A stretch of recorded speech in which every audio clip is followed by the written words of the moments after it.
Now, this news that's just come through in the last half hour or so, the Israeli military has confirmed airstrikes against Hamas military compounds. It's what it describes as in Gaza. It's the first Israeli strike in the enclave since a ceasefire ended 11 days of cross-border fighting last month. Correspondent Nick Dole joins us now from Jerusalem. Nick, g'day. So has this only just happened? These strikes have only just happened in the last couple of hours? Yeah, just in the last hour, Joe, we heard reports firstly coming from Gaza that there had been some large explosions. Some local media in Gaza were reporting that they came by way of an Israeli airstrike. And just a short time ago, the Israeli military did confirm that its aircraft did hit multiple targets. They say they were Hamas military targets. They say that they targeted some areas that were housing operatives in both Gaza City and in Khan Yunis. Now, we don't know whether there have been any casualties or what sort of damage has been caused yet, but Israel says that this was in response to something we saw earlier in the day when a number of what they call incendiary balloons were sent over from Gaza into southern Israel. And these are really quite really basic balloons filled with gas that are then designed to go over the border and ignite. And they did, in fact, cause a number of fires in southern Israel. So the Israeli Defence Force says that this was done in retaliation. I think the real question now will be, where does this take us? We haven't heard any further reports of airstrikes, so it may be that this was somewhat of an isolated strike and somewhat of a tit for tat. Whether or not it continues into more fighting, we don't know, but the Israeli military says it's already preparing for all scenarios, including the resumption of hostilities.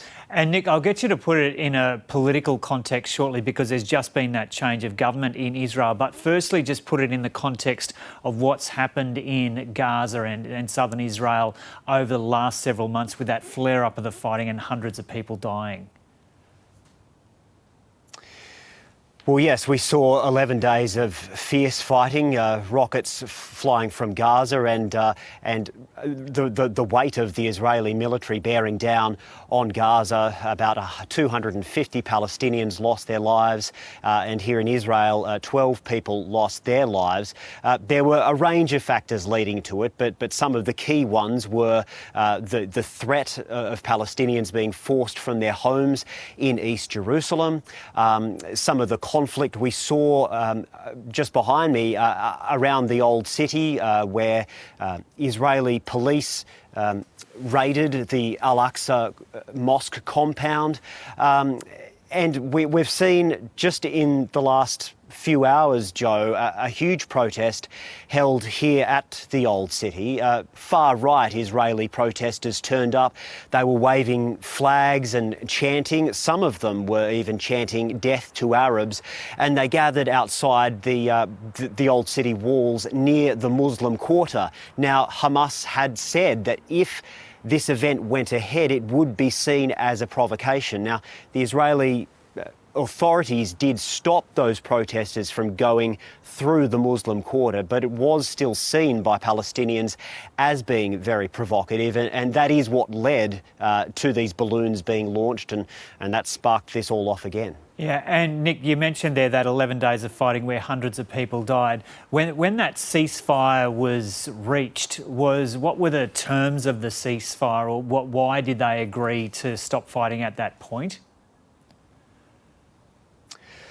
Well, Israel, from its perspective, said that it had achieved its military objectives. Israel said that the airstrikes were able to destroy Hamas underground infrastructure, and they said that they had made tremendous gains. Hamas also tried to claim this as a kind of a win as well, but there was extreme suffering from ordinary Palestinians, many of whom were left without a place to live, and many are still displaced as a result of this fighting. So it was really, then it became, I guess, a political challenge, and it remains one for this new government. just in the last couple of days, we had a new coalition government sworn in. The new Prime Minister, Naftali Bennett, is a far-right politician who has said that he doesn't believe a Palestinian state should exist. But there's also left-wing and centrist and even Arab politicians in this coalition. So it is hoped that despite all this hostility and all this tension, that perhaps this unity government might be able to take some of the tension out. But it's not looking promising that just 2 days into this new administration, we're already seeing the resumption of hostilities and Israel launching airstrikes into Gaza. Yeah, Nick, there's that strange coalition of parties from across the political spectrum that's got power now in Israel for the next several years. How does it work? Because you've got the ultra-nationalist as Prime Minister for the next 2 years, I think it is. How does it work? But there's a veto power that other parties in the coalition have during that period?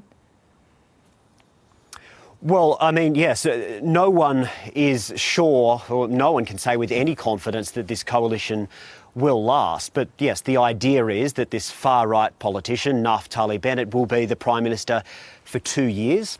He'll then hand over to a more centrist politician. His name is Yair Lapid. He appeals more to moderate and secular Israelis. He's a former newsreader, and he'll take over the job in about 2 years' time. But yes, there are these left-wing politicians and Arab politicians, and this is a razor-thin majority that this coalition has. And so I guess the theory being that Naftali Bennett's some of policies might be somewhat brought into check by the presence of these centrist and left-wing politicians. But we still haven't heard from many of them as to what they think of the resumption of hostilities. I think all eyes will be on what happens over the next few hours. It may be that both sides treat this as a bit of a tit for tat. Hamas launched these balloons. Israel has responded with airstrikes. So if we don't have